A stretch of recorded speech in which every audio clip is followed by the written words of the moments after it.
अंतर्निवेश के विशेष जो हमारे परिचर्चा श्रृंखला है उसमें आज हम सभी उपस्थित हुए हैं। आप सभी का पहले तो मैं बहुत बहुत स्वागत अभिनंदन करना चाहूंगी। आज एक विशेष अतिथि के साथ हम लोग उपस्थित हैं। सबसे पहले मैं अपने जो पैनलिस्ट हैं जिनमें है डॉक्टर उपासना रे, डॉक्टर रजनीश सर और डॉक्टर पारुमिता चौबे, मैं इन तीनों का बहुत बहुत आभार अभिनंदन करूंगी कि वो हमारे साथ आज जुड़े हैं इस परिचर्चा में। और इसके पश्चात मैं हमारे जो इस कार्यक्रम की जो विशिष्ट अतिथि हैं डॉक्टर मीता मुखर्जी, उनका बहुत बहुत स्वागत करना चाहूँगी।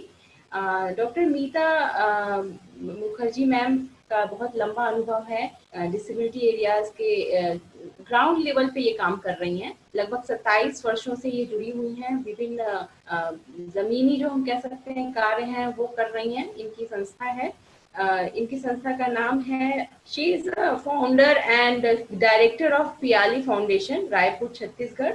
और इनके जो कार्य हैं वो बहुत ही महत्वपूर्ण हैं क्योंकि इन्होंने अपने इस फाउंडेशन के द्वारा बहुत से बच्चों की मदद करी है और उनको मेन स्ट्रीम में लाने के लिए तैयार किया है। एक जागरूकता का अभियान भी इनके संस्था द्वारा बहुत प्रमुखता से चलाया जा रहा है। तो सीधे हम अब समय और व्यतीत न करते हुए सीधे उनसे मिलते हैं और उनसे उनके बारे में जानते हैं। सबसे पहले मैं मीता मैम, आपका बहुत बहुत स्वागत है।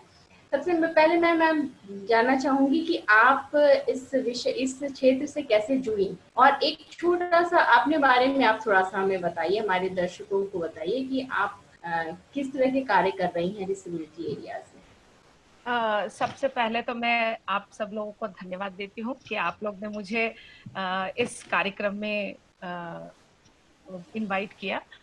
मैं इस क्षेत्र में अगर बोलूँ तो मेरी बेटी जो एक डाउन सिंड्रोम बच्ची है, उसके जन्म होने के बाद जब मैं बहुत सारे चैलेंजेस फेस कर रही थी उस समय पे, क्योंकि मेरी बच्ची के बारे में मुझे कुछ जानकारी नहीं थी। मात्र मैं तभी 22-23 साल की रही होंगी। तो जब मुझे ये डाउन सिंड्रोम बेबी हुई और उसको बड़ा करते करते मुझे बहुत सारे अनुभव होने लगे और मुझे ऐसा लगा कि मैंने जो शिक्षा पाई है, मैंने MSW किया हुआ था तभी, तो मुझे सोशल वर्क की फील्ड में बहुत ज्यादा इंटरेस्ट था। तो इसीलिए मैंने फिर सोचा कि मुझे इस क्षेत्र में काम करना चाहिए जहां मैं अपनी बच्ची के साथ साथ अपने को भी डेवलप कर सकूंगी। और इसीलिए मैं इस क्षेत्र से जुड़ी और विगत 27 सालों से मैं अब बता सकती हूँ कि 27 नहीं, मैं इस क्षेत्र में अब करीब 32 साल हो रहे हैं, क्योंकि मेरी बेटी की उम्र के साथ साथ ही मैंने इस क्षेत्र को ज्वाइन किया और मैं इस क्षेत्र में आई। वही मेरे लिए प्रेरणा स्रोत है, पियाली मुखर्जी, जो डाउन सिंड्रोम बेबी। मैम, इनके बारे में मैंने थोड़ा पढ़ा देखा तो बहुत इनका अचीवमेंट बहुत सराहनीय है और निश्चित रूप से एक ऐसे बच्चे के साथ आपकी जो मेहनत होगी वो कितनी ज्यादा होगी कि आज वो उसने अपना एक मुकाम बनाया है, आज उसकी एक अपनी पहचान है। तो इसके पीछे सारा श्रेय मुझे लगता है कि आपका ही होगा और उन्होंने आपकी प्रेरणा से ही वो आज जहाँ तक है। मैम, सबसे पहला प्रश्न एक आता है कि जब ऐसा कोई बच्चा परिवार में आता है तो जब पता चलता है, पहले तो शुरू में तो कुछ स्टेज तक पता ही नहीं चलता है कि ऐसा कोई बच्चा जो हमारा बच्चा है उसके साथ कुछ अलग समस्याएं हैं, तो जो फर्स्ट रिएक्शन होता है पेरेंट्स का वो कैसा होता है? देखिए, सब पेरेंट्स जब वो माँ जब प्रेग्नेंट होती है तो हर कोई एक सपना देखता है एकदम सुंदर स्वस्थ बच्चे का। पर उन लोगों का सपना तब टूटता है जब डॉक्टर बोलते हैं कि आपका बच्चा जो है वो सामान्य से अलग है। बहुत से डॉक्टर एकदम ब्लंटली बोल देते हैं, एकदम मुंह पे रूडली बोल देते हैं कि आपका बच्चा सामान्य नहीं है।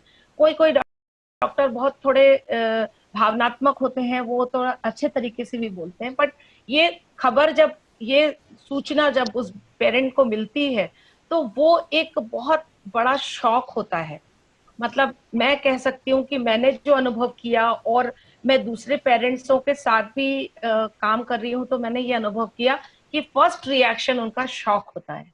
एकदम शॉक्ड हो जाते हैं कि उनको लगता है कि जैसे पूरा उनका दुनिया जो है वो टूट के गिर जा रहा है, ये क्या है, मैं तो ऐसे बच्चे की कभी कल्पना भी नहीं की थी। दूसरा स्टेज होता है डिनायल, वो एकदम नकार देते हैं, नहीं नहीं ये डॉक्टर को समझ नहीं, क्योंकि जो डॉक्टर ने उस बच्चे को देखा है वो उसकी बात को तब उनको वो अच्छा नहीं लगता है। उनको लगता है कि डॉक्टर की जो पढ़ाई है, इसने क्या पढ़ा है, इसको कुछ पता नहीं है, ये जो बोल रहा है ये सही नहीं है, मेरा बच्चा ऐसा नहीं हो सकता है। तीसरा होता है गिल्ट फीलिंग, आत्मग्लानी। वो आत्मग्लानी इसलिए होता है कि मैंने एक ऐसे बच्चे को जन्म दिया कि जो समाज हो, चाहे मेरे रिश्तेदार हो, चाहे मेरे दोस्त हो, वो लोग भी उसको स्वीकार नहीं कर पाएंगे।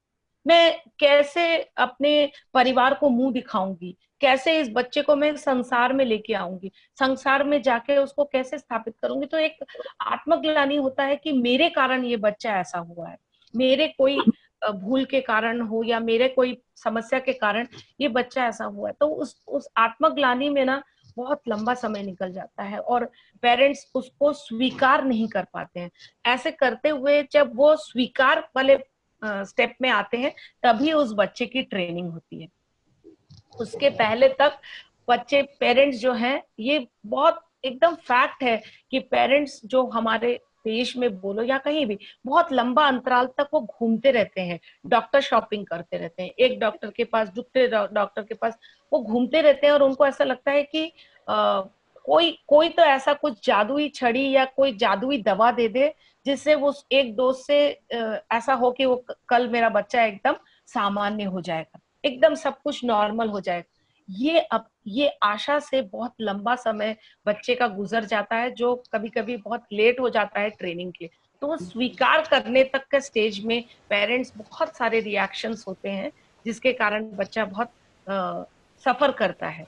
और लोगों के दृष्टिकोण एक बहुत, बच्चा समस्यात्मक नहीं है, उसके प्रति जो लोगों का दृष्टिकोण है वो समस्यात्मक है, इसीलिए पेरेंट्स बहुत ज्यादा सफर करते हैं।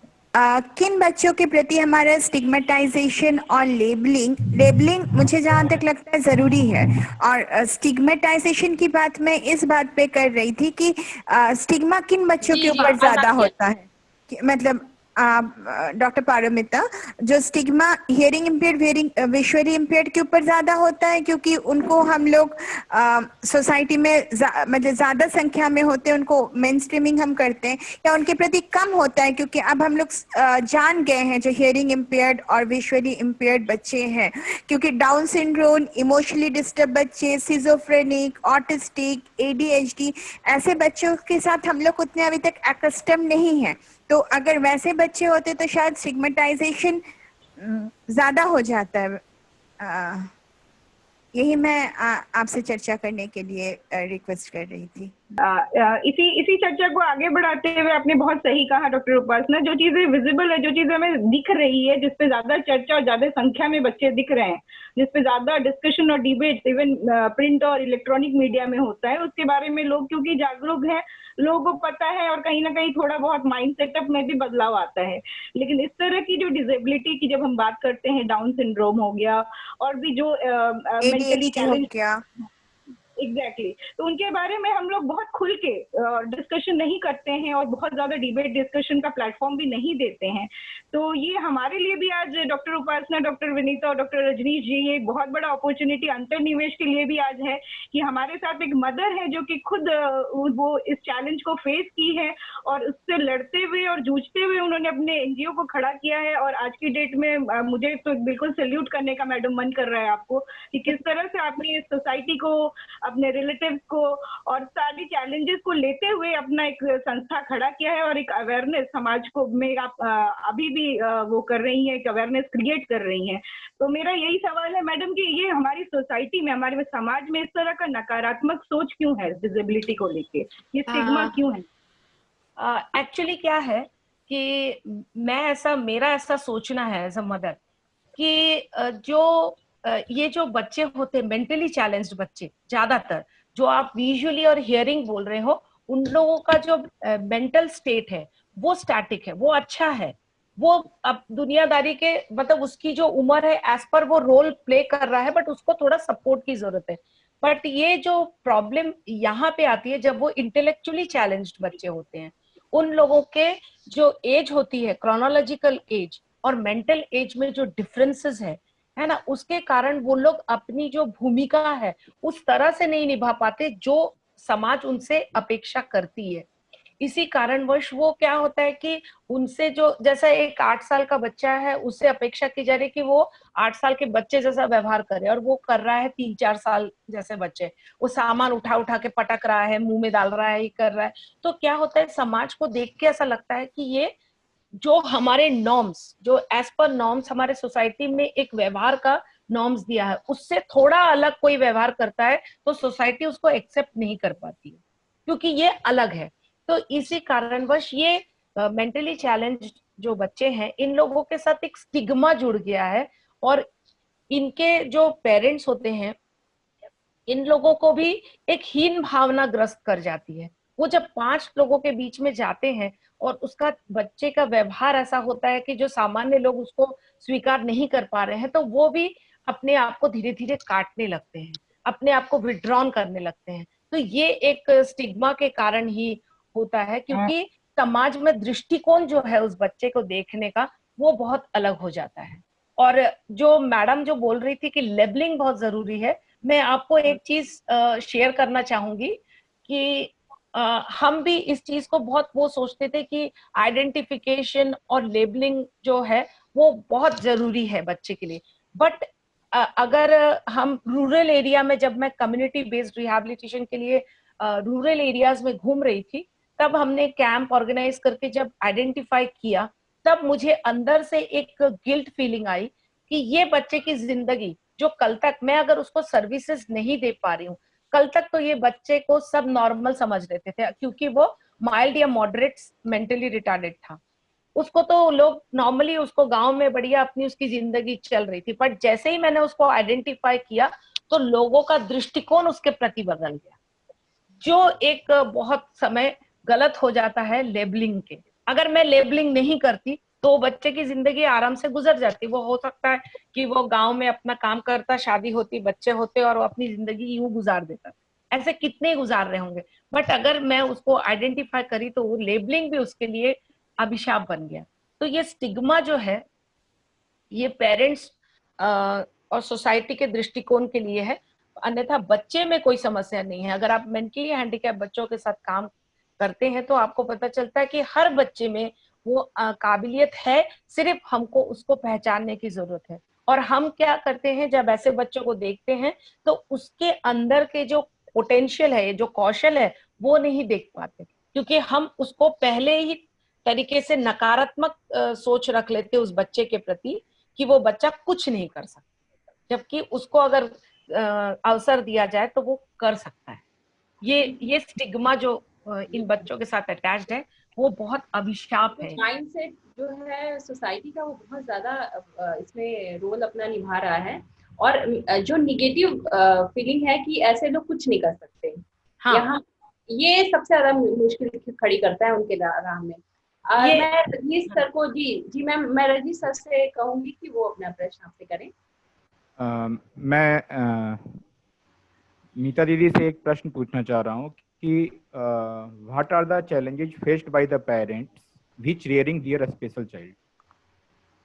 सबसे बड़ा चैलेंज जो होता है वो होता है कि वो लोग जो है उनकी फैमिली लाइफ डिस्टर्ब्ड होती है। मतलब ऑल राउंड डेवलपमेंट अगर आप बोलेंगे तो सब तरह से उनके परिवार जो है वो बिखर जाता है ऐसे एक बच्चे के जन्म से, चाहे आर्थिक हो, चाहे सामाजिक हो, चाहे भावनात्मक स्तर पे हो, चाहे उनकी वैवाहिक जीवन हो, सब तरह से बिखरता है। क्योंकि सबसे पहले तो इसके बारे में हमको जानकारी ही नहीं होती। जो चीज के बारे में हमें जानकारी नहीं होती है वो उसके बिना हम दिशाहीन घूमते रहते हैं। पेरेंट्स जो होते हैं वो दिशाहीन घूमते हैं, उनको कोई भी जानकारी पहले नहीं हो पाती। अब पहले के जमाने में तो बिल्कुल ही प्रॉब्लम था। अभी के पेरेंट्स जो है वो काफी नेट से निकाल के काफी कुछ पढ़ के जान लेते हैं, पर पहले तो पेरेंट्स दिशाहीन घूमते थे और डॉक्टर्स जो बोलते थे उसी पे ही विश्वास करके चलते थे।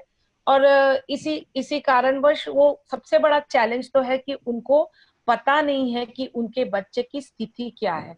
दूसरा चैलेंज है कि वो दूसरे जो भाई बहन उस बच्चे के साथ होते हैं, जो दूसरे सिबलिंग्स उस बच्चे के जो सिबलिंग्स होते हैं वो लोग भी बहुत सफर करते हैं, क्योंकि पेरेंट्स इस बच्चे को लेके इतना ज्यादा बिजी हो जाते हैं और इसको इतना ज्यादा ध्यान देते हैं कि दूसरा सिबलिंग जो होता है वो नेग्लेक्ट हो जाता है। तीसरा है कि मैंने हमेशा देखा है कि जब हमारे सामने कोई समस्या होती है तो दो ही रास्ते होते हैं, आइदर फाइट या फ्लाइट। तो मैक्सिमम लोग जो है वो भागते हैं, अपने इस समस्या से भागते हैं, और बहुत कम लोग होते हैं जो वो फाइट करते हैं। तो फ्लाइट वाले लोग ज्यादातर भागने वाले पेरेंट्स होते हैं जो इस समस्या को से भागने की कोशिश करते हैं। और स्पेशली मैंने देखा है कि फादर जो होता है, मदर, हाँ, मदर जो होती है उसको तो पता है कि उसको ये बच्चे को वो अपने दिल से लगा के ये इस बात को वो शपथ लेती है कि इस बच्चे को मुझे ही देखना है और मैं इसको खड़ा करूंगी। पर उसके साथ जो वातावरण होता है वो इतना सहयोग वाला नहीं होता है। जब वो नॉर्मल बच्चे को बड़ा करती है तो दादा दादी चाचा चाची ये लोग काफी लोग मदद करते हैं। बट जब ऐसा बच्चा, हाँ, और जब ये ऐसे बच्चा होता है तो बहुत कम परिवार में देखा जाता है, सब लोग उस मदर को ही ब्लेम करते हैं। उस बच्चे का विकलांगता का कारण जो होता है वो मदर को ही ब्लेम करते हैं, और वो लोग इतना सहयोग नहीं करते। वो सोचते हैं इसको हम नहीं समझ पा रहे हैं, इसकी क्या समस्या है, इसको इसके माँ ही समझ पाएगी। तो वो लोग जो उस बच्चे के जिम्मेदारी जो होती है वो ज्यादातर माँ के ऊपर आ जाती है, और माँ जो होती है वो ऐसे ही स्ट्रेस लेवल में रहती है, और वो जब बच्चे के पूरे कार्य उसको करने पड़ते हैं और पूरी जिम्मेदारी उसके ऊपर होती है घर के अतिरिक्त जिम्मेदारी के अलावा, तो वो थोड़ी सी डिप्रेशन में या एंजाइटी में, ऐसे मेंटल उसका हेल्थ जो है वो इफेक्ट करता है। ये एक चैलेंज है। फिर दूसरा चैलेंज है कि ये पेरेंट्स लोग जो है वो एक्सेप्ट नहीं कर पाते कि मेरा बच्चा स्पेशल स्कूल में जाएगा। वो हमेशा सोचते हैं कि स्पेशल स्कूल में जाएगा तो मेरा बच्चा तो बहुत अच्छा है, वो वहां जाके गलत हरकतें सीख जाएगा। वो उस बच्चे के लिए स्कूल स्कूल घूमते हैं कि उसको जनरल स्कूल में ही एडमिशन कराएंगे, जबकि जनरल स्कूल वाले उस बच्चे को लेने के लिए प्रस्तुत नहीं है, वो राजी नहीं है। फिर भी वो पेरेंट्स घूमते रहते हैं कि हमारा बच्चा जो है वो जनरल स्कूल में पढ़ेगा, ना कि स्पेशल स्कूल में। वो एक्सेप्ट नहीं कर पाते कि स्पेशल स्कूल जाएगा मेरा बच्चा। आज के दौर में तो अब सामान्य तौर पे जो माइल्ड और मॉडरेट बच्चे हैं उनको तो जनरल सेटअप्स के स्कूल में एक्सेप्ट किया जा रहा है। वो क्या है कि मेट्रोज में ही हो रहा है। आप छोटे शहरों में देखेंगे, तो बहुत कम तादाद में, एक या दो स्कूल हमारे छत्तीसगढ़ में है, जो रायपुर में जो एक या दो स्कूल है जो लेती है, बाकी लोग उनको वापस कर देते हैं। वो बोलते हैं नहीं हम नहीं ले सकते, और सब तरह के पेरेंट्स ही चाहते हैं कि उनका बच्चा जनरल स्कूल में जाए। बहुत सारे बच्चे ऐसे हैं जो मैनेजेबल नहीं है क्लासरूम सेटअप में, तो उनके लिए तो जरूरी है कि वो स्पेशल स्कूल में पहले ट्रेनिंग ले। जैसे मेरे सेंटर में मैंने स्कूल रेडीनेस प्रोग्राम रखा है, जिसमें मैं बच्चों को पहले स्कूल के लिए रेडी करती हूँ और फिर उनके पेरेंट्स को बोलती हूँ कि अब आप लेके जाकर उसको स्कूल में स्थापित करिए। तो ये सब इस बात से मैम मैं आपसे एकदम अग्रीमेंट में हूँ कि जो बच्चे मेरे स्पेशल स्कूल से होते हुए फिर इंक्लूसिव सेटिंग में बीए एमए करके बीएड में आते हैं, उनका जो आपका अचीवमेंट लेवल होता है वो जो बच्चे टोटली इंक्लूसिव से आते हैं उनसे ज्यादा होता है। हालांकि सोशल एडजस्टमेंट थोड़ा सा कम होता है, लेकिन उनका जो अचीवमेंट लेवल होता है वो ज्यादा होता है मैम। ज्यादा होता है क्योंकि वो वेल इक्विप्ड होते हैं। हाँ, हमारे पास तो ज्यादातर आपके विजुअली इम्पेयर्ड बच्चे होते हैं बीएड में, और लैंग्वेज सेटिंग में ही होते हैं। लेकिन हमने ये देखा है, हालांकि एडजस्टमेंट में be a little different but achievement is far better. को एक तैयारी के साथ वहाँ पे आते हैं तो इसका बिल्कुल उन पर असर दिखता है। पारुमिता जी, आप अपना प्रश्न पूछिए। हाँ जी मैडम, ये मेरा ये सवाल है कि इस तरह की जो लाइफ लॉन्ग डिसेबिलिटी है, इसको कोप करने के लिए परिवार ने या फैमिली किस तरह की कोपिंग स्ट्रेटेजीज डेवलप करती है ओवर द टाइम, और आपके परिवार ने किस तरह की कोपिंग स्ट्रेटेजी आप लोगों ने अपनाया था? ये एक्चुअली कोपिंग स्ट्रैटेजीज को हिंदी में समायोजन युक्तियां बोलते हैं। ये जो कोपिंग स्ट्रैटेजीज है ये दो तरह की होती है, एक इंटरनल एक एक्सटर्नल। एक अंदरूनी होती है, एक बाहरी होती है। अंदरूनी जो होती है वो हम भगवान पे विश्वास करना, अपने अंदर के विल पावर को जगाना, अपने अंदर में एक विश्वास रखना कि मैं उस बच्चे को कर सकती हूँ, या कह सकते हो कि अपने गुरु के ऊपर विश्वास करना, अपने आध्यात्मिक चीजों पे विश्वास करना, ये होता है अंदरूनी स्ट्रेटेजीज जो जिससे वो लड़ते हैं। और बाहरी जो होता है वो है परिवार, सबसे पहला सोर्स होता है। दोस्त जो होते हैं, फ्रेंड सर्कल जो होता है वो दूसरा स्रोत होता है। तीसरा होता है professionals, doctors, medical persons, psychologist, ये सब जो है बाहरी सोर्स है। उसके अलावा उनको आर्थिक प्रॉब्लम्स होती है तो गवर्नमेंट के जो स्कीम्स चलते हैं वो भी उनका एक कोपिंग स्ट्रेटेजीज का, क्योंकि बहुत सारे स्कीम्स ऐसे चलते हैं, इनको पैसे मिलते हैं, स्कॉलरशिप पैसा दिया जाता है, इनको लोन दिया जाता है बैंक से कम दर पे। तो ये सब एक्सटर्नल कोपिंग स्ट्रेटेजीज होते हैं जिसके द्वारा वो अपने समस्या से समायोजन करते हैं। और जो अंदरूनी कोपिंग स्ट्रेटेजीज होती है वो है आध्यात्मिक, आप अपने अंदर एक पावर को जगाते हैं। अब मैं अगर अपना कहूँ तो मैं आप लोगों को शेयर करना चाहूंगी कि जिस दिन से मुझे पता चला, जब जस्ट मेरी बच्ची तब 15 दिन की रही होगी, तभी से मुझे पता चला कि मेरी बच्ची में हो सकता है। तभी तक डॉक्टर ने लेबल नहीं किया था, क्योंकि डाउन सिंड्रोम्स के जो फीचर्स होते हैं जैसे slanting eyes, flat knows, small उनका चेहरा, छोटा कान, हाथ में क्रीज कम होना, उनकी जो स्ट्रक्चरल जो प्रॉब्लम होती है वो देख के डॉक्टर ने कहा हो सकता है कि she may be a down syndrome. तो वो दिन है और आज का दिन है। उस दिन मैंने बहुत रोया था क्योंकि मुझे डाउन सिंड्रोम का मीनिंग नहीं पता था, मुझे ये नहीं मालूम था कि ये क्या होता है और इस बच्चे को कैसे संभालना होता है।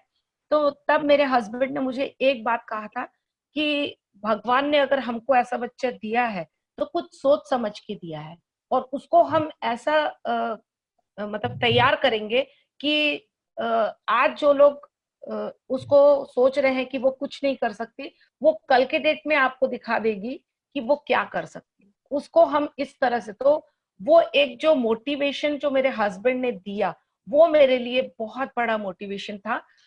तो हमारे परिवार वाले लोगों ने पहले तो इनिशियली थोड़ा सा सभी को सेटबैक हुआ कि ये कैसे बच्ची ऐसे हो गया, दादा दादी हो, नाना नानी हो। बट फिर उनके बाद जब मैंने उनको बोला कि नहीं, हम इस बच्ची को तैयार करेंगे और वो हमारे बगीचे का एक ऐसा फूल होगा जिसको देखने के लिए लोग आएंगे, और ये बात सही निकली। और आज के डेट में मैं बहुत प्राउड फील करती हूँ कि पियाली जो इतना अच्छा कार्य करती है कि उसके एक एक कार्य में मुझे बहुत प्राउड फील होता है कि वो चाहे वो योगा हो, चाहे वो डांस परफॉर्मेंसेस हो, वो स्टेज पे डांस परफॉर्मेंसेस इतना बोल्डली जाके देती है कि हम सोच भी नहीं सकते हैं कि एक जनरल बच्चा भी अगर जाके ऐसा करेगा तो वो भी थोड़ा सा हिचकिचाएगा, बट वो बहुत बिंदास है। आप उससे बात करेंगे तो आपको ऐसा लगेगा कि इसको तो कोई प्रॉब्लम नहीं, बहुत उसका सोशल बहुत अच्छा है। उसको एजुकेशनल लेवल जितना ला सकती थी मैंने लाया है, और आज मेरे इंस्टीट्यूट में वो बच्चों को योगा भी सिखा रही है और डांस भी सिखा रही है और सब जगह पे डांस परफॉर्मेंसेस दे रही है। तो और मैं लकी हूँ कि वो प्याली से मैंने व्यक्तिगत तौर पे मुलाकात की है और प्याली का बहुत सारी एक्टिविटी को मैंने ऑब्जर्व किया है। एंड आई प्राउड कि वो अपने सेंटर पे जो बच्चों को जिस तरह से गाइड करती है कि बीइंग द टीम लीडर, तो वो देख करके बहुत ही अच्छा लगता है। मैं थोड़ा इंटरप्ट करूंगी। हम लोग के साथ सुमिन प्रकाश जी जुड़ चुके हैं और मैं उनका भी स्वागत अभिनंदन करती हूँ। वो लेकिन अभी जी नमस्कार सभी को। जी नमस्ते। नमस्कार। सर हमारे साथ आज डॉक्टर मीता जी हैं, जिनका डिसेबिलिटी के क्षेत्र में बहुत अच्छा कार्य चल रहा है और उन्हीं की कुछ इतनी प्रेरणा भरी बातें हम लोग सुन रहे हैं उनसे। तो आपने थोड़ा सा देर में आया है इसलिए मैं थोड़ा सा ब्रीफिंग कर देती हूँ। तो मैम का एक पियाली फाउंडेशन नाम का इनकी संस्था है जो इस क्षेत्र में बहुत अच्छा कार्य कर रही है। और अगर आप भी जुड़ के हमसे कुछ प्रश्न करना चाहेंगे या मैम से, तो आपका स्वागत है।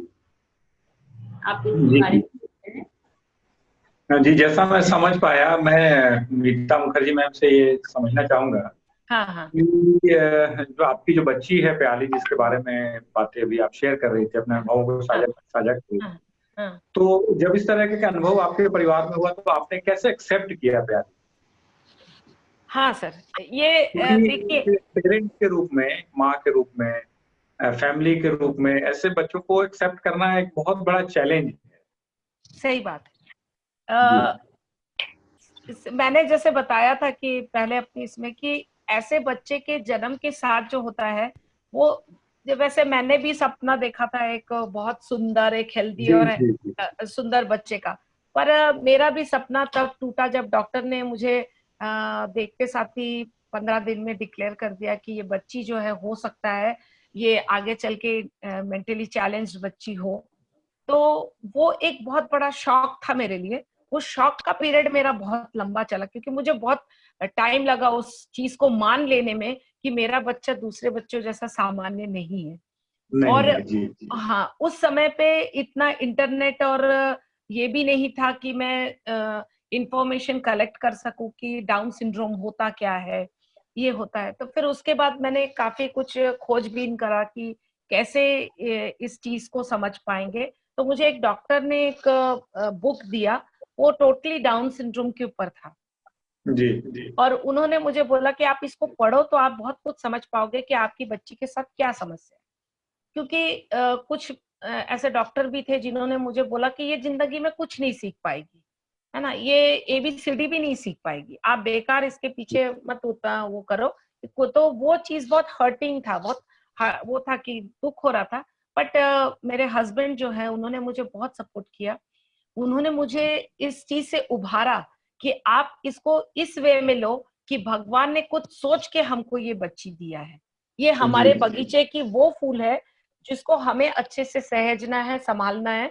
तो उसको हम उस तरह से बड़ा करेंगे कि वो 5 लोगों के लिए एग्जाम्पल बने, रोल मॉडल बने, है ना। तो इसीलिए हम लोग ने उस दिन, और उन्होंने कहा कि इस बच्ची के लिए आप इसके बाद कभी भी आंखों से आंसू नहीं बहाओगे, और बच्ची को कभी एहसास नहीं होने दोगे, ना परिवार वालों को, ना खुद को, ना किसी को, कि ये बच्ची जो है वो कोई अंश में कम है।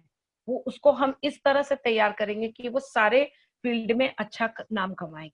तो वो चीज जो है वो मुझे काफी भरोसा दिया। और फिर मैंने अपना स्ट्रगल जो है, इस बच्ची के साथ स्ट्रगल स्टार्ट किया। और वो मैं मुंबई, तभी तो छत्तीसगढ़ में कुछ भी नहीं था, बहुत पिछड़ा हुआ, क्योंकि वो तब मध्य प्रदेश में हुआ करता था। जब मेरी जी बेटी का जन्म हुआ था, ये मध्य प्रदेश क्षेत्र था। तो मैं उस समय पे मुंबई जाके होमबाउंड प्रोग्राम्स लेके आती थी। और उस होमबाउंड प्रोग्राम्स के दौर पे मैंने बच्चे को पहले घर में सिखाना शुरू किया। फिर मैंने उसको नागपुर के स्कूल में 2 साल ट्रेनिंग करवाया। फिर उसके बाद मैंने छत्तीसगढ़ में 1994 में एक स्कूल की शुरुआत करी, उसका नाम है आकांक्षा। आकांक्षा वो लायंस क्लब के बैनर के अंडर में मैंने ही इसको स्टार्ट किया। मैं फाउंडर मेंबर हूँ उसकी। और उस स्कूल से मैंने अपनी बच्ची को ट्रेनिंग देना शुरू किया। नागपुर में 2 साल उसने काफी कुछ सीखा था। और फिर वही स्कूल आई में, थिंक हाँ, तो उस स्कूल में उसने काफी सीखा। फिर उसके बाद मैंने खुद अपना एक पेरेंट एसोसिएशन बनाया, कि मुझे ऐसा लगा कि छत्तीसगढ़ में अभी भी बहुत सारे सर्विसेज है जो अ, एकदम उपलब्ध ग्रास नहीं रूट है। लेवल पे उपलब्ध नहीं है। जी। तब मैंने पेरेंट्स एसोसिएशन बना के पेरेंट्स गीता लोगों जी, को एक जोड़। और चीज मैं आपसे समझना चाहूंगा। ये तो अपने मतलब एक माँ के रूप में, या एक मतलब पेरेंट के रूप में, अभिभावक के रूप में आपने ये अनुभव अपना हमारे साथ साझा किया। मतलब नॉर्मल हम लोग ऐसा समझते हैं कि जब भी ऐसा होता है तो न सिर्फ माता पिता को बल्कि पूरे परिवार को एक तरह का झटका लगता है। ऐसे बच्चों को सही, एक्सेप्ट करना बहुत मुश्किल होता है, और फिर हाँ, माता पिता से परिवार, और परिवार से फिर समाज, और इस तरीके से वो विसंगतियां जो है बढ़ती चली जाती हैं। इसके लिए मुख्य परिवार को कारण कैसे जो है, convince किया, हाँ, और मुख्य जो ये आप होता क्या है, मैसेज देते हैं? हाँ, ये मुख्य जो है वो है कि जब परिवार उस बच्चे को एक्सेप्ट करेगा तो जी सोसाइटी भी करेगी। जी हम, जी, सबसे पहले इसलिए होता ये है बात कि, मैंने आपसे जानना चाहा। जी हाँ, मैंने ये चीज हमेशा पेरेंट्स को बोला है कि सबसे पहले तो परिवार खुद उस बच्चे को एक्सेप्ट करे। जब वो स्वीकार करेगी तो ही समाज स्वीकार करेगा। जी जी और और उस बच्चे की ट्रेनिंग ऐसी होनी चाहिए कि समाज के लोग, आप ज्यादातर देखेंगे कि हमारे दिमाग में जो एक छवि आती है कि एक मेंटली हैंडीकैप्ड चाइल्ड अगर बोला जाए, मेंटली इंटेलेक्चुअली चैलेंज बच्चा अगर बोला जाए, तो ऐसा लगेगा उसका लाट टपक रही है, नाक से जी गंदगी आ रही है, नाखून बड़े हुए हैं, वो प्रेजेंटेबल नहीं है, इसीलिए बच्चे उससे दूर, सब लोग उससे दूर जा रहे हैं। तो ये परिवार की जिम्मेदारी है कि वो बच्चे को इस तरह से तैयार करे, उसको सिखाए, तैयार करे कि वो प्रेजेंटेबल लगे, और वो एक्सेप्ट करेंगे तो सोसाइटी भी एक्सेप्ट करेगी। क्योंकि जी पेरेंट्स के दिमाग में अगर एक्सेप्टेंस नहीं आता है, तो समाज को लगता है कि ये पेरेंट्स ही तो नहीं अपने बच्चे को ध्यान रख पा रहे, तो वो क्या सोसाइटी। तो पेरेंट्स, रिलेटिव्स, फ्रेंड्स, ये लोग जब एक्सेप्ट करते हैं, तो धीरे धीरे समाज भी उस बच्चे को एक्सेप्ट करती, और उसके जो अच्छे कौशल है, उस बच्चे के जो अच्छे कौशल है, उसको उभारना जरूरी है। उसको जब आप सामने लाएंगे, तो समाज भी उसको स्वीकार करने के लिए मजबूर हो जाएगी। कि पेरेंटशिप ही ऐसा चीज है जो कि हाँ, मतलब बहुत बड़े तरीके से एक रोल निभाती है एक बच्चे के अपब्रिंगिंग में। ये मतलब अगर हम मानते हैं, ये हम अपने मैम मेट के बच्चों को भी बोलते हैं, इस पे सुमिन और रजनीश भी हमसे एग्री करेंगे। जैसे कि आप जानते हैं, जो बीएड को एक बहुत छोटी नजरों से देखा जाता है मैम, कंपेयर टू बच्चे जो इंजीनियर डॉक्टर बनने जाते हैं। तो कहाँ गया है बच्चा, इंजीनियर बनने गया है। और वो तो खैर मैम, जो मेरे 2 इयर्स बीएड के बच्चे आते हैं, वो एमएससी करके आते हैं, उनको एम्प्लॉयमेंट की मार्केट का एक समझ आने लगता है, तो वो समझते हैं कि भाई गेटिंग केंद्रीय विद्यालय जेएनवी इज वेरी इंपॉर्टेंट, मतलब getting a good government job is very important. वो भी समझते हैं, उनके पेरेंट्स भी समझते हैं। लेकिन जो बच्चे मेरे बीए बीएड बीएससी बीएड में आते हैं, वो जस्ट उस स्टिग्मेटाइजेशन के बाहर आते हैं। इट्स ऑल्सो स्टिग्मेटाइजेशन, जो भैया इंजीनियरिंग मेडिकल नहीं किया है, बच्चा बीएड करने गया है, मतलब बीए बीएड बीएससी बीएड के बच्चों का मनोभाव, क्लास में बोलो पढ़ क्यों नहीं रहे हो एडुकेशन, अरे हमें कहाँ पढ़ना था, वो तो मम्मी पापा भेज दिए। मतलब बीए बीएड और बीएससी बीएड के क्लास में रेगुलर ओपिनियन, हमें तो कुछ और ही बनना था, हमें टीचर कहाँ बनना था। That is another stigmatization. So I keep on telling BA BEd BSc BEd 2 years BEd, that still you don't become proud of what you are doing and your parents don't become proud of you। जो बात मैं आज आपसे प्रेरणा पाके भी बोल रही हूँ ma'am, जब तक एक पेरेंट एक्सेप्ट नहीं कर रहा है, जो हाँ मेरा बच्चा ऐसा है तो क्या है, मेरा बच्चा कुछ करेगा, मेरा बच्चा आईआईटी का इंजीनियर नहीं है तो क्या है, मेरा बच्चा साइंस के फील्ड में बहुत आगे जाएगा और साइंस में एक्सेप्शनली साइंस टीचर्स बनाएगा। सबसे बड़ी बात तो है कि वो टीचर्स बनाएगा, वो जो नींव डाल रहा है वही तो देश का धरोहर है। तो ये जो हम लोग हर चीज पे एक लेबलिंग और स्टिग्मेटाइजेशन क्रिएट करते जाते हैं, जो भी आपने भी बोला, जो हम माइल्ड और मॉडरेट मेंटली रिटार्डेड बच्चों को जब लेबल कर देते हैं, या तो वो सहजता के साथ शायद अपना जिंदगी बिता देते इसके इस कहावत पे, जो कुछ नहीं थोड़ा बुद्धू है। लेकिन once he is labelled he become labelled. लेकिन जैसे कि मैं फील करती हूँ कि labelling is labelling in a scientific way is very important, क्योंकि तभी हम एक बच्चे के इंडिविजुअल जो डिफरेंस होते हैं उसका पहचान के लिए लेबलिंग जरूरी है। हाँ, उसका उस नहीं समझ, बस पहचान नहीं, उसका means to provide him the particular need and facility. Yes yes. और जो मैम आज हम अचानक मैं जो लेबलिंग की बात कर रही थी, वो है कि हम बहुत सारे जैसे रूरल एरियाज में अगर हम सर्विसेज नहीं दे पा रहे, उस बच्चे की जरूरत को नहीं समझ पा रहे हैं, है ना, और उसको हम कोई सेवाएं नहीं दे रहे हैं, तो फिर हम उसको लेबलिंग करके क्या करें? उनको लेबलिंग ना करें। मैं आपके साथ एकदम एग्रीमेंट में हूँ इस बात पे एकदम मैम। नहीं मैम, वही मैं बोल रही हूँ कि देखिए हर चीज का जो हम लोग लेबलिंग को भी जो हम नेगेटिव कर देते हैं ना, वहीं से हर प्रॉब्लम की शुरुआत है, वहीं से शुरुआत है। जैसे कि हम फील कर रहे थे भी ऑनलाइन क्लासेस जो चल रही है, विनीता जी, सुमिन जी, पारो जी, आप सब ले रहे होंगे ऑनलाइन क्लासेस। यहाँ पे अगर हमें कोई बोल ना दे, जो हमारे पास एक ऑटिस्टिक बच्चा भी क्लास में शामिल है, या हम उसे कैसे कैटर करें, हम उसे कैसे कैटर करें, coming a very big issue if I don't know. जैसे कि हम इस एग्जाम्पल में आप सबके साथ बोलना चाहेंगे, मेरे पास तारा शंकर बोल के एक बच्चा है हु इज ऑटिस्टिक मैम, और मैंने वेरी सीवियर ऑटिज्म है उसको। अब ये होता है कि वो बहुत हाई सेडेटिव पे रहता है, वो क्लास में ही सेडेटिव के चलते मतलब सोता है, क्योंकि अटेंशन डेफिसिटनेस है, हाइपर एक्टिवनेस है, तो डॉक्टर उसको सेडेटिव पे रखता है।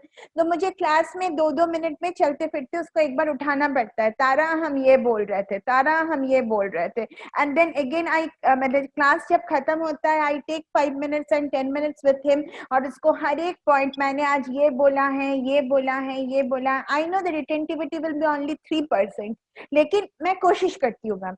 अब ऑनलाइन क्लास में अब ये संभव नहीं है। सही बात है।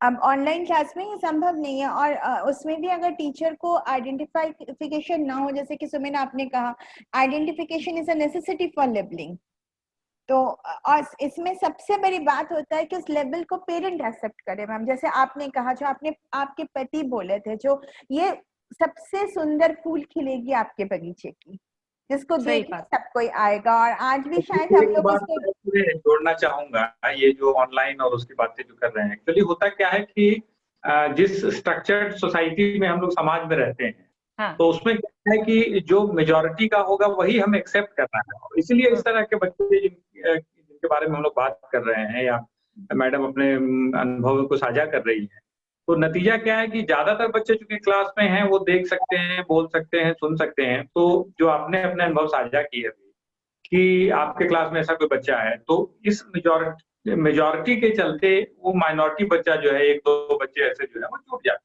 हैं। और निश्चित रूप से सभी लोग एग्री करेंगे इस पे कि ऑनलाइन इस तरह के स्कोप तो देता ही नहीं। हाँ। और ऑनलाइन एजुकेशन में फिलहाल हम लोग एक्चुअली एजुकेशन तो मैं नहीं मानता इसको, मैं इसको इंफॉर्मेशन शेयरिंग जरूर कहता हूँ। हाँ। दरअसल इंफॉर्मेशन शेयरिंग जो है, इसी को अब न्यू वर्ल्ड में इसको कह दिया गया कि यही एजुकेशन है। तो ऐसा भी लोगों को समझा दिया जा रहा है, या धीरे धीरे लोग समझ जाएंगे कि एजुकेशन जो है ऑल राउंड डेवलपमेंट नहीं होकर के इंफॉर्मेशन देना ही एजुकेशन। हाँ। और जो न्यू डेफिनेशन जी सुमिन जी, इस समय हमारे पास विकल्प भी नहीं है, ऑनलाइन ही एक माध्यम बचा हुआ है जो जिसका प्रयोग करके हम, चाहे वो आप एजुकेशन कह लें या इंस्ट्रक्शन कह लें, उसके माध्यम से शिक्षक अपने छात्र छात्राओं से जुड़ा हुआ है। और जो भी है यही एकमात्र विकल्प है, और जितना बेहतर तरीके से हम इसका प्रयोग कर सके वो हम सभी के लिए बेहतर होगा। अब मैं रजनीश सर से आग्रह करूंगी कि वो चर्चा को आगे बढ़ाते हुए अपना प्रश्न रखें। मैं यहाँ पे एक अपने मन में आए हुए एक प्रश्न को यहाँ पे शेयर करना चाह रहा हूँ कि इस संदर्भ में पेरेंट्स का जो है सो इस तरह के बच्चों को लेकर के रिहेबिलिटेशन और एजुकेशन में उनकी भूमिका क्या होती है, उस पे थोड़ा सा आप बताएं। जैसे मैंने पूरे इसमें ही बताया है कि पेरेंट का रोल जो है वो बहुत इंपॉर्टेंट रोल है, क्योंकि पेरेंट जब तक उसको एक्सेप्ट नहीं करते, उसको अपनी जिंदगी में एकोमोडेट, एक्सेप्टेंस के बाद वाला भी एक स्टेप होता है, दैट इज एकोमोडेट। मतलब उसको देखिए, स्वीकार करना जो है वो एक तरह से है कि जहां हम उसको बोलते हैं हाँ हमने स्वीकार कर लिया हमारा बच्चा, दैट इज मेंटल सिचुएशन। हाँ, मेंटल सिचुएशन, हम मान लिए हाँ ठीक है भाई हमारा बच्चा थोड़ा कम समझता है, थोड़ा कमजोर है, हमने स्वीकार कर लिया, दैट इज नॉट राइट। उसके बाद एक स्टेप होता है, दैट इज एकोमोडेट। उस बच्चे को अपनी जिंदगी में आप एकोमोडेट करो, उसका भी लाइफ जो है वर्थ वाइल करो, उसकी लिविंग जो है वो वर्थ होना चाहिए। अगर वो आप सिर्फ स्वीकार करके उसको एक कोने में बैठा के रख दिए तो उसकी लाइफ क्या हुई, वर्थ नहीं हुआ। उसकी लाइफ का, उसको समाज में आने का कोई मतलब नहीं हुआ। उसकी लाइफ को वर्थ वाइल करिए। तो वो स्टेप जो है वो पेरेंट्स नहीं कर पा रहे हैं, दैट इज एकोमोडेट। तो जब वो एकोमोडेट करेंगे तो उसका एजुकेशन और रिहैबिलिटेशन अपने आप होगा, क्योंकि वो एकोमोडेट करेंगे तभी वो समझ पाएंगे कि उसके बच्चे के अंदर कौन से अच्छे कौशल है। उस पेरेंट्स को मैं हमेशा बोलती हूँ कि आप अपने बच्चे का जो कमियां है उसको आप मत देखो, आप उसके अंदर क्या अच्छे कौशल है उसकी पहचान करो। तो उसमें हेलो, आवाज आ रही है? उसमें वो उस चीज को अगर वो पहचानेंगे तो वो उसकी शिक्षा में भी बहुत बड़ा इम्पोर्टेंट रोल होता है। क्योंकि एक बच्चा जो स्कूल में जाता है वो कुछ घंटों के लिए जाता है, और बाकी समय जब वो घर में रहता है, 4 से 5 घंटे वो स्कूल के लिए जाता है, बाकी समय वो घर में रहता है। तो उस घर में रहने के समय पे उसके पेरेंट्स की भूमिका है कि वो उसको हर चीजों में तैयार करे, चाहे वो उसके खाने के कौशल हो, कपड़े पहनने के कौशल हो, रख रखाव का कौशल हो, या उसके अपने घर के जो काम हो रहे हैं उसमें उसको धीरे धीरे जिम्मेदारियां दे छोटे छोटे, और उसकी शिक्षा के साथ साथ ये भी सोचे कि उसका पुनर्वास किस क्षेत्र में हो सकता है। अगर वो बच्चा जैसे कुछ पेरेंट्स उसको 8 9 तक जहाँ जनरल प्रमोशन होता है वहां तक वो पेरेंट्स पहुंचाने के बाद बच्चा ड्रॉप हो जाता है, क्योंकि 9 के बाद जनरल प्रमोशन नहीं है और वो बच्चा कुछ सीख नहीं पाया, वो अननेसेसरी उसको 8th क्लास तक जनरल प्रमोशन कर दिए हैं। तो वो ही प्रॉब्लम आती है जब बच्चे को उस समय पे लगता है कि उसको कोई दूसरा कुछ कौशल सिखाया जाए, तब जाके समस्या पेरेंट्स के सामने आती है कि वो जनरल स्कूल में उस बच्चे को भेज के यही नहीं उनको मालूम है कि वो बच्चा पढ़ने के अलावा और क्या कर सकता है। तो अगर उस बच्चे में टैलेंट है तो म्यूजिक, डांस हो, आर्ट एंड क्राफ्ट हो, चाहे वो कोई मशीनरी की चीजों में काम कर सकता हो, बहुत सारे बच्चे बहुत अलग अलग तरीके के कौशल होते हैं, उसमें वो पुनर्वास में वो अपने बच्चे को मदद कर सकते हैं। पर उतनी दूर तक सोच पेरेंट्स की होनी चाहिए, तो उनकी भूमिका बहुत अहम है इस बच्चे के शिक्षा और पुनर्वास में। बहुत खूब आपने बताया। मैं इसी में एक छोटा सा और एक प्रश्न है कि जो आजकल सिंगल पेरेंट्स जो हैं, हस्बैंड वाइफ, उसमें इस तरह के बच्चों के साथ में क्या दिक्कतें आती हैं? आजकल जो न्यूक्लियर फैमिली का जो कॉन्सेप्ट चल रहा है उसमें ज्यादातर के जब CWS में बच्चे जब बर्थ होता है उस फैमिली में, तो उनके साथ में क्या डिफिकल्टीज आपने व्यक्तिगत तौर पे देखा है? क्योंकि आपके पास में इस तरह के पेरेंट्स का एक बहुत बड़ा समूह है जिनके साथ आप लगातार जुड़ करके काम कर रही हैं, तो आप उस अनुभव को शेयर करें। हाँ, मैं इसमें एक चीज बता रही हूँ कि मैंने ऐसे बहुत सारी मदर्स के साथ इंटरेक्शन किया और उनको सपोर्ट किया है, जो उसके फादर ने उस मदर को छोड़ दिया क्योंकि उसको ये डिसेबल्ड बच्चा हुआ है।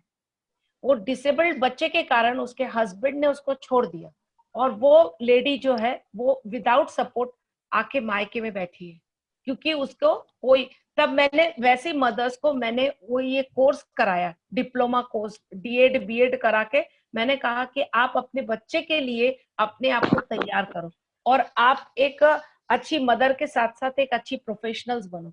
तो इस तरह से, और न्यूक्लियर फैमिली में जो डिफिकल्टीज आती है वो है बच्चे के देखभाल करने की, देखभाल करने के लिए बहुत समस्या आती है। दूसरा और एक होता है कि इस बच्चे को जो सर्विसेज चाहिए, उस सर्विस, चाहे वो फिजियोथेरेपी हो, स्पीच थेरेपी हो, ऑक्यूपेशनल थेरेपी हो, स्पेशल एजुकेशन हो या रेमेडियल टीचिंग हो, जो भी सर्विसेज उसको चाहिए, न्यूक्लियर फैमिली में फादर जो होता है वो नौकरी करते हुए रहता है, मदर बच्चे के साथ रहती है, और मदर हर जगह लेके जाने के लिए इतनी सक्षम नहीं होती है, तो फैसिलिटीज में दिक्कतें आती हैं न्यूक्लियर फैमिली। और एक जो समस्या आती है वो है आर्थिक, क्योंकि पेरेंट्स जब न्यूक्लियर फैमिली में होते हैं तो उनको अगर फाइनेंशियल सपोर्ट की जरूरत होती है तो वो एक समस्या होती है, एक ट्रांसपोर्ट की समस्या होती है, एक बच्चे को टाइम देने की समस्या होती है। अगर दोनों पेरेंट वर्किंग है फिर तो वो बच्चा बहुत बुरी तरह नेग्लेक्ट होता है उस घर में, क्योंकि दोनों पेरेंट अगर वर्किंग है तो वो आया बाई या मेड सर्वेंट या किसी के ऊपर छोड़कर वो लोग अपने काम पे जाते हैं। तो ये सारी बहुत सारी दिक्कतें होती हैं अगर वो न्यूक्लियर फैमिली है। और सिंगल पेरेंट फैमिली सपोर्ट, जी मैम, फैमिली सपोर्ट के बिना कुछ भी बच्चे के लिए अच्छा सोचना, अच्छा करना बहुत मुश्किल हो जाता है अगर सिंगल पेरेंट्स। जी अभी आगे मैं पारुमिता जी से आग्रह करूंगी कि वो अपना प्रश्न रखें। मैडम आपने बहुत बखूबी समझाया कि डाउन सिंड्रोम के जो बच्चे हैं उनके एजुकेशन में पेरेंट्स की कितनी जरूरी भूमिका है, लेकिन 24 घंटे ऐसे बच्चों के साथ रहने के साथ ये उनके लिए तो जिम्मेदारी डबल हो ही जाती है, ये तो बहुत क्लियर हो गया है। पर इस तरह के पेरेंट्स के लिए भी काफी चैलेंजिंग है कि अपने आप को पॉजिटिव बनाए रखें, और इसके लिए आप हमें बताएं कि किस तरह के ये मेंटल हेल्थ इंक्रीज करने के लिए वो किस तरह के उपाय कर सकते हैं।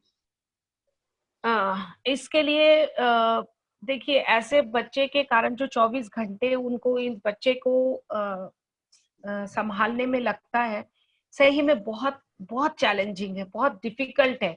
मैं ये हर पेरेंट्स को देख के समझ पाती हूँ। पर वो कहीं ना कहीं उनको ये हमेशा एक फीलिंग रहती है कि मैं जब तक हूँ मैं तो देख रही हूँ, मेरे बाद क्या। ये हर पेरेंट्स के सामने एक प्रश्न चिन्ह बन गया है कि मैं जब तक हूँ वो तो देख रही हूँ, पर मेरे बाद क्या। यहाँ पे पेरेंट को बहुत इंपॉर्टेंट रोल होता है कि वो जो उसके जो सिबलिंग्स होते हैं, उसके जो भाई बहन होते हैं, उसको उसको इस बच्चे के साथ जोड़े।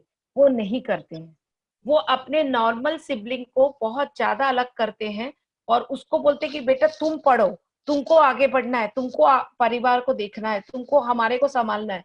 ये बातें जो उसके दिमाग में घुसाते हैं वो बहुत गलत होता है। सिबलिंग अपने ही भाई बहन जो थोड़ा वीक है या हैंडीकैप्ड है उसको नहीं देख पाता है। तो वो यहाँ पे मदर का रोल होता है कि वो फादर को भी रिस्पॉन्सिबिलिटी दे कुछ बच्चे के करने के लिए, उसके सिबलिंग्स को भी दे, और अगर कोई और फैमिली मेंबर्स है तो उनको भी दे और उनको भी बताए कि उस बच्चे के वो क्या क्या कर सकते हैं। दूसरा है कि वो मदर को चाहिए कि वो अपना मेंटल हेल्थ देखे, क्योंकि उस पर जब वो दोष और लांछन लगते हैं तो वो बहुत एंजाइटी और डिप्रेशन में रहती है। मैंने मैक्सिमम मदर्स को देखा है कि वो मेडिसिन लेके चलती है एंजाइटी डिप्रेशन के, क्योंकि उन लोगों को लगता है कि मेरे कारण ये बच्चा ऐसा हुआ है, क्योंकि परिवार वाले वो दोष उसी पर डाल रहे हैं, तो वो भी ऐसा सोचती है कि मेरे ही कारण ये बच्चा ऐसा हो रहा है। तो जिसके कारणवश उनके घर में ये समस्या हो जाती है। और मदर को यहाँ पे एक इम्पॉर्टेंट रोल है कि वो अपने मेंटल हेल्थ के लिए थोड़ा सा मेडिटेशन करे, योगा करे। मैं हमेशा पेरेंट्स को बोलती हूँ कि आप अपने लिए भी मी टाइम निकालिए। उनको ये बात सोचना चाहिए मदर्स को कि हमारे लिए भी थोड़ा बहुत टाइम निकालना है, मुझे भी काम करना है, मुझे भी उस बच्चे के लिए काम करना है। इसलिए वो अपने आप को एनर्जेटिक, जिसको हम बोलते हैं रिचार्ज करना, अपने आप को वो रिचार्ज करे, ये जरूरी है। जी, बहुत अच्छे से मैडम आपने सभी पहलुओं को, डाउन सिंड्रोम के सभी पहलुओं को बहुत अच्छे से बताया। सिर्फ डाउन सिंड्रोम नहीं सर, डाउन सिंड्रोम नहीं, ये सारे mentally challenge, autistic, cerebral palsy as well as learning disable, ये सारे पेरेंट्स के लिए हैं। हाँ, सारे लोगों के लिए। बहुत अच्छे से एक बहुत सारगर्भित रूप से हम लोगों के साथ साझा किया कि जब भी ऐसे बच्चे, इस तरह के बच्चे, विशेष आवश्यकता वाले बालक जिन्हें हम कहते हैं, आपने उसको बहुत अलग अलग करके हमें समझाया। वो लर्निंग डिसेबल चाइल्ड हैं, वो डाउन सिंड्रोम के भी बच्चे हैं, वो मेंटली चैलेंज जिसे हम लोग कहते हैं, ऐसे इस तरह के सारे जो बच्चे हैं। तो ऐसे बच्चे जब परिवार में आते हैं तो माता पिता की सबसे पहले क्या प्रतिक्रिया होती है, उसके बाद ऐसे बच्चों को सोसाइटी जो है वो किस तरीके से स्टिग्मेटाइज करता है, उनका नामकरण कर देता है, उनको एक लेबलिंग कर देता है, तो क्या इसमें प्रतिक्रिया होती है, उसका क्या प्रभाव पड़ता है। उसके बाद फिर आपने बहुत अच्छे से हमें समझाया कि हमारा जो समाज है और उसके बाद जो पेरेंट्स हैं, फैमिली मेंबर्स हैं, उनके ऊपर इन चीजों का क्या प्रभाव पड़ता है, और परिवार और समाज और वो बच्चा खुद जिसके बारे में हम लोग बात कर रहे हैं, तो वो किस तरह की चैलेंजेस जो हैं वो स्वीकार करता है, या उसके सामने कैसी चुनौतियां होती हैं और कैसे उनसे बच्चे भी जुड़ते हैं, और कैसे वो परिवार और माता पिता पूरा समाज उनसे जुड़ता है। इसके बाद फिर और भी बहुत अच्छे से आपने बताया कि किस तरीके से सबसे पहले माँ बाप, उसके बाद परिवार, उसके बाद समाज और दूसरे लोग धीरे धीरे करके बच्चे को ग्रेजुअली एक्सेप्ट करते हैं, और अगर एक्सेप्ट करते हैं तो क्या परिवर्तन होता है, और एक्सेप्ट उसको नहीं करते हैं तो क्या प्रभाव पड़ता है। और उसके बाद फिर उसके एजुकेशन में, उसके रिहेबिलिटेशन में, उसके कौशल विकास में माता पिता और परिवार का और समाज का उसकी क्या भूमिका होती है, और पेरेंट्स के लिए भी काउंसलिंग क्यों जरूरी है, और उसके बाद फिर ऐसे बच्चों के जो सिबलिंग्स हैं, उनके जो भाई बहन हैं, उनके ऊपर क्या प्रभाव पड़ता है। तो इन सारे पहलुओं पे बहुत सारे बड़ी तरीके से मैडम आपने हमें आज के इस सेशन में बताया। तो इसके लिए मैं अंतर्निवेश की टीम की तरफ से आपको बहुत बहुत इसके लिए शुभकामना और धन्यवाद भी देता हूं, और उम्मीद करता हूं कि आगे हम लोग इस प्रोग्राम से जुड़े रहें। आज के इस प्रोग्राम के जुड़ने के लिए इसकी संचालिका डॉक्टर विनीता द्विवेदी जी को, और पूरे कार्यक्रम के तकनीकी पक्ष और उसको देखने के लिए डॉक्टर उपासना जी को, और इस पैनल डिस्कशन में सहभागी डॉक्टर रजनीश जी को, और उसके साथ साथ पारोमिता जी को, मैं डॉक्टर पारोमिता जी को बहुत बहुत धन्यवाद ज्ञापित करना चाहता हूँ। बहुत अच्छा लगा आपसे बातचीत करके। उम्मीद करते हैं कि फिर इस मंच पे कभी आपसे दो बात मुलाकात। मुझे भी बहुत खुशी हुई आप लोगों से मिलके। धन्यवाद।